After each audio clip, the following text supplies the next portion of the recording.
মধ্যপ্রাচ্যের চলমান যুদ্ধ এখন নতুন এক মোড়ে দাঁড়িয়েছে। এই সংঘাতেই এবার অস্ত্র হিসেবে সামনে এসেছে তেল। ইরান হুঁশিয়ারি দিয়ে বলেছে, পারস্য উপসাগরের গুরুত্বপূর্ণ জলপথ হরমুজ প্রণালী দিয়ে 1 লিটার তেলও যেতে দেওয়া হবে না।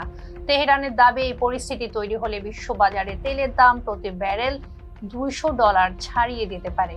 এই হুঁশিয়ারি দিয়েছে ইরানের বিপ্লবী গার্ড বাহিনী আইআরজিসি। সংস্থাটির খাতাম আল আম্বিয়া সদর দপ্তরের এক মুখপাত্র এই ঘোষণা দেন। তিনি বলেন, যুক্তরাষ্ট্র, ইসরায়েল বা তাদের মিত্রদের সঙ্গে যুক্ত যে কোনো জাহাজ এখন একটি বৈধ লক্ষ্যবস্তু হিসেবে বিবেচিত হবে। তার ভাষায়, কৃত্রিমভাবে তেলের দাম কমিয়ে রাখা যাবে না। ইরানের দাবি, আঞ্চলিক অস্থিরতার জন্য যুক্তরাষ্ট্র ও তার মিত্ররাই দায়ী। আবাসনে আস্থার আদর্শ, নতুন ধরা, নতুন প্রজন্মের নতুন পৃথিবী। গত 28 ফেব্রুয়ারি শুরু হওয়া যুদ্ধের পর থেকেই মধ্যপ্রাচ্যে উত্তেজনা ক্রমেই বাড়ছে। মার্কিন ও ইসরায়েলি হামলার জবাবে ইরানও বিভিন্ন স্থানে ড্রোন ও ক্ষেপণাস্ত্র হামলা চালাচ্ছে। এই পরিস্থিতির প্রভাব পড়েছে বিশ্ব জ্বালানি বাজারেও। হরমুজ প্রণালী বিশ্বের সবচেয়ে গুরুত্বপূর্ণ তেল পরিবহন পথগুলোর একটি। বিশ্বের মোট তেলের প্রায় 1/5 এই পথ দিয়েই পরিবাহিত হয়। এই রুট বন্ধ হয়ে গেলে বিশ্ব জুড়ে বড় ধরনের জ্বালানি সংকট তৈরি হতে পারে। এরই মধ্যে ওমান উপকূলের কাছে কয়েকটি জাহাজে হামলার খবর পাওয়া গেছে। একটি থাই পতাকাবাহী কার্গো জাহাজও হামলার শিকার হয়েছে বলে জানা গেছে।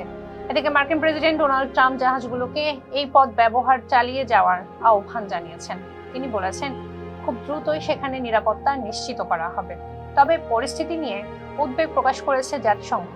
সংস্থাটির মানবিক সহায়তা বিষয়ক প্রধান টম ফ্লেচার সতর্ক করে বলেছেন, এই সংকটের কারণে আফ্রিকার অনেক দেশে জরুরি সহায়তা পৌঁছানো কঠিন হয়ে পড়ছে। বিশ্ব অর্থনীতিতে সম্ভাব্য ধাক্কা সামাল দিতে G7 এবং ইউরোপীয় ইউনিয়ন আলোচনা শুরু করেছে। এদিকে বাজার স্থিতিশীল রাখতে পদক্ষেপ নিয়েছে আন্তর্জাতিক জ্বালানি সংস্থা। IEA জানিয়েছে, তাদের সদস্য দেশগুলো মিলে জরুরি মজুদ থেকে প্রায় 40 কোটি ব্যারেল তেল বাজারে ছাড়বে। ইতিমধ্যে জার্মানি, অস্ট্রিয়া এবং জাপান নিজেদের জাতীয় মজুদ থেকেও তেল ছাড়ার ঘোষণা দিয়েছে।